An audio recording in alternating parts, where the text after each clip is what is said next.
I've been thinking about nature a lot, and especially the deeper parts, like where all this began. And I'm thinking about stars a lot and how they could be a reflection of our humanity. So I've written a little bit on my thoughts around this. So I believe that somewhere in the silence, before anyone ever names a thing, there's a flicker. A star's born. No audience, no mirror, just burn. Light without expectation, heat without shame. That's how we all start, shining without knowing. But no star burns forever. At least that's what we're told. It gives all of its give, slowly, surely, until the balance tips. And then the very fire that made it all alive becomes the force that pulls it inward. The collapse begins, fold by fold, until there's nothing left but a black hole, a silent gravity that pulls everything close, but shows nothing of itself. And so we live our lives fearing collapse, hoping to stay in the light, to remain radiant, to avoid becoming something that others orbit in fear. But the truth is, we all carry that gravity. Sometimes in the middle of a regular conversation, someone says something that catches us off guard. Not because it's new, because it finally lands. They say something like, people think they're being left behind. But sometimes others just forget their own light. And suddenly, it's not about the stars or the science. It's about you. It's about me. We live in a constellation of people, some still burning, some already gone cold.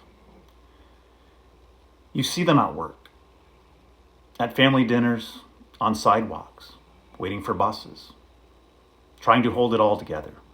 Some are still giving light, some are collapsing quietly, and some, they've collapsed long ago. They walk through life with smiles and to-do lists, but if you step too close, you'll feel it, their pull. Not aggressive, and it's not loud, just a quiet gravity that makes it hard to leave. And you don't always notice until you try to move. You say, I think I'm done. I need to take a step back here. I'm not okay here anymore. But then you can't, because you're already inside their orbit. You try harder. You think, if I shine bright enough, maybe I can pull them back into the light. But black holes don't work like that. Even light can't escape once it's crossed the event horizon. And you out there, if you're grasping this, if you can see it, just a glimmer, you're just a star trying to save something that no longer burns. So instead of saving them, you begin to study your own pull. You ask different questions. Am I becoming one? Did someone try to save me once? How did I pull in before I noticed? Let me give you an example. One that only one person will really recognize. Have you ever been with a group of people? Maybe a few cousins, co-workers, or childhood friends, all gathered, waiting for someone. You all expected them to show up. There was a time, a place, a reason. And they didn't come. Some just shrugged it off. Others made excuses or jokes. But there was one person in the group, maybe only one, who felt that absence in their bones. They didn't feel rejected necessarily. They didn't rage or pity themselves. Instead, they noticed something deeper. Maybe that person, the one who didn't come, just spun a little too fast that day. Maybe they forgot how to track their own light.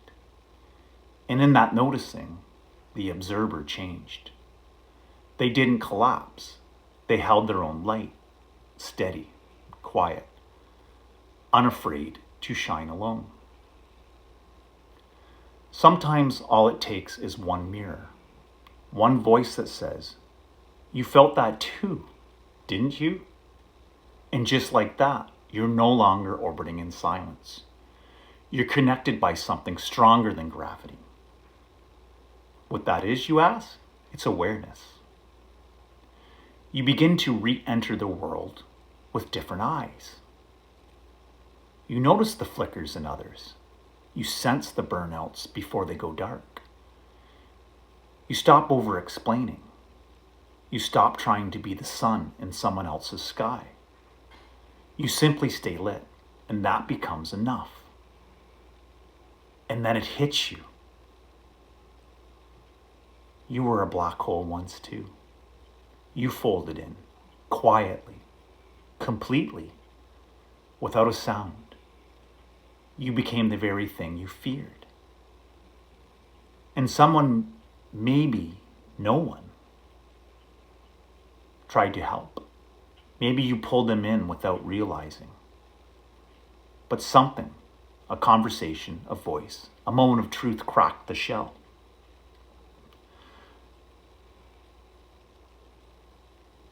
And light got in.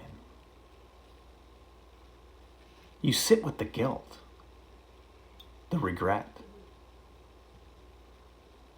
the realization that at one point you were the gravity that others couldn't escape.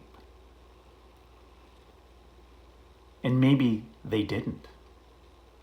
Maybe they're still floating somewhere behind you. But you can't go back.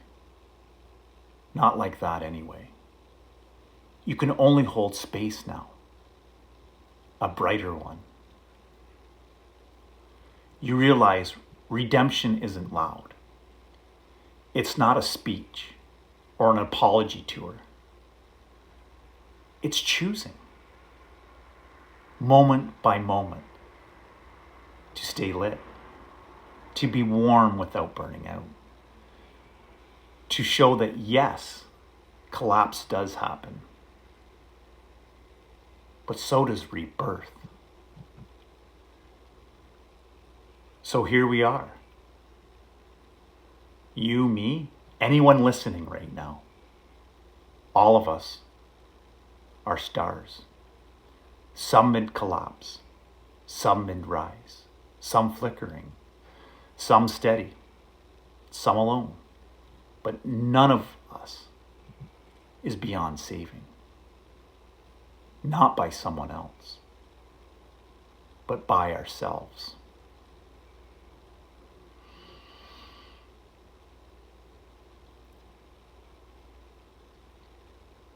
You are not the gravity. You are not the void. You are not the light that returned. And that's a story very few will ever understand unless they've lived it. If you remember anything, let it be this. Even a black hole was once a star. Even gravity had to learn silence. And even if the world forgets to show up, even if no one comes, remember, you hold your own light. I hope you enjoyed this one. I reflect back even in this moment and feel that pull.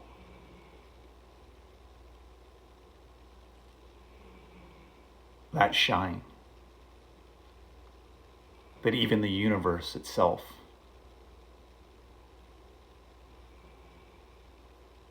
can rewrite through us and our human experience. All right. Till next time, enjoy yourselves.